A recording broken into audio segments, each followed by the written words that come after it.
It was a clear Sunday afternoon in late spring, the kind of day meant for laughter, charcoal smoke, and second helpings.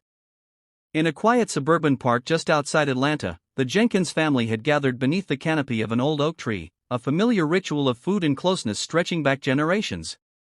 Children chased each other through the grass, the grill sizzled with ribs and corn, and old-school R&B played softly from a Bluetooth speaker perched on the picnic table. It was a scene filled with joy, unity, and peace. But peace, for black families in public spaces, is often conditional, shaken not by chaos, but by prejudice dressed in authority. Derrick Jenkins, a tall, composed man with salt beginning to dust his beard, stood behind the grill, flipping chicken thighs with a calm hand.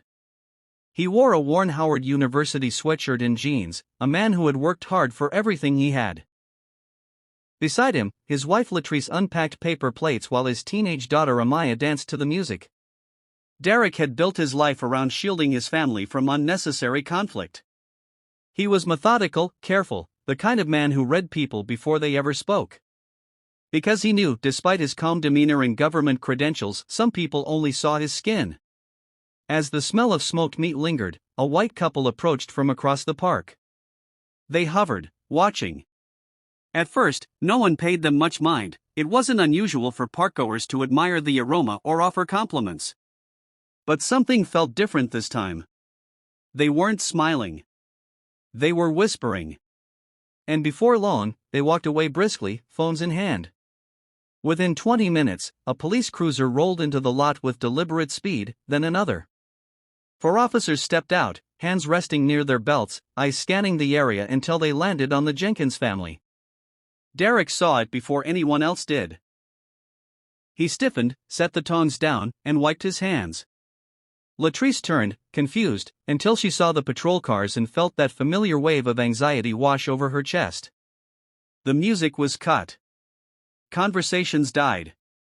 The children stopped running. A celebration transformed into stillness. Two of the officers approached the grill directly, the taller one leading. "We received a complaint," he said flatly, "about unauthorized use of this area. Do you have a permit to be here?" Derrick didn't answer immediately. He studied the officer's face, no greeting, no smile, no courtesy. He was familiar with the tone.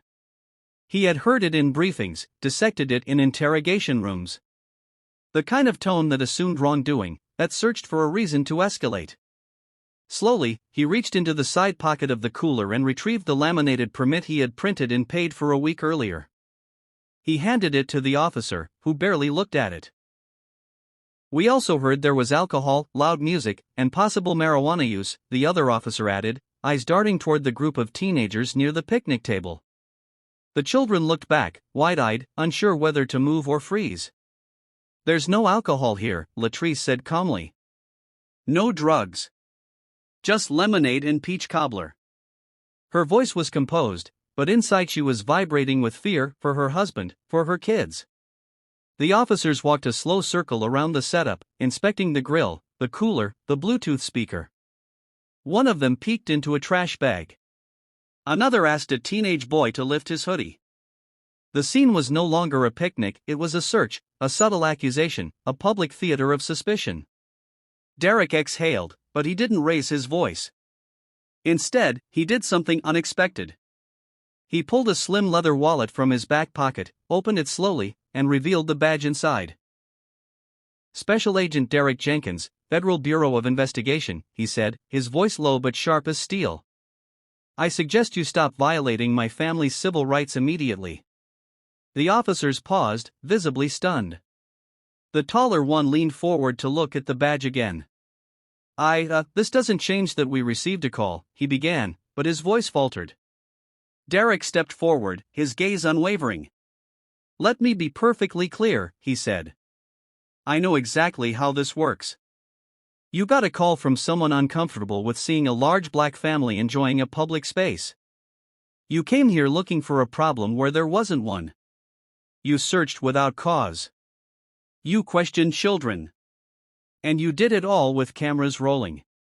Indeed, several relatives had quietly begun filming on their phones. The tension shifted palpably. The officers, once full of performative authority, now stood awkwardly, fumbling for justification. The badge had turned the mirror on them, showing not just their overreach, but the assumptions that fueled it. They hadn't just targeted a family, they had targeted an agent of the very system they claimed to protect. The tallest officer cleared his throat. "We'll just confirm the permit with the Parks Department," he said, already retreating. "Enjoy your afternoon." But no apology came. No acknowledgement of wrongdoing. Just the stench of humiliation masked in procedure. The officers returned to their cruisers, and within minutes, the red and blue lights disappeared down the road. For a long time, no one spoke. The children watched the adults, trying to make sense of what had just happened.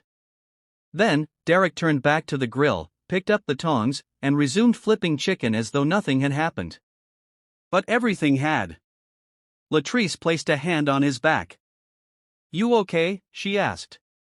Derrick nodded, but his eyes betrayed a deeper truth: he wasn't angry for himself. He was angry for every black family that didn't have a badge to shield them. Angry for every father who had to teach his son not how to play ball, but how to survive a traffic stop. Angry for every picnic that turned into a police report. Later that night, Derrick would file a formal complaint. Not out of vengeance, but principle. The footage captured by his relatives would be shared online, going viral within days. Thousands commented, some shocked, others not. For many black families, it was a painfully familiar story, distinguished only by the FBI credentials that, this time, stopped it from going further. In the weeks that followed, the department issued a statement. Vague acknowledgments were made, policies reviewed, but no public apology was offered. Derrick didn't expect one. What he wanted, what he still wants, is something deeper than words. He wants change. He wants training that goes beyond checklists. He wants white officers to stop equating black joy with threat. He wants communities to stop calling 911 on skin tone. He wants his children to believe they can laugh in public without fear of interruption. That day in the park stayed with his family. Not as a scar, but as a reminder. A reminder that even uniforms, degrees, and badges can't always shield black people from suspicion. But also a reminder of power, of dignity held, of composure under fire, of truth spoken with clarity. Derrick didn't need to shout to command respect. He didn't need violence to restore order. He needed only to stand in his full humanity, badge in hand, and speak a truth far louder than the accusations thrown his way. And in doing so, he did more than protect his family that day. He reminded a watching world that black families have the right to peace, to parks, to joy, to simply exist, without justification. And that, perhaps, is the most powerful act of resistance of all.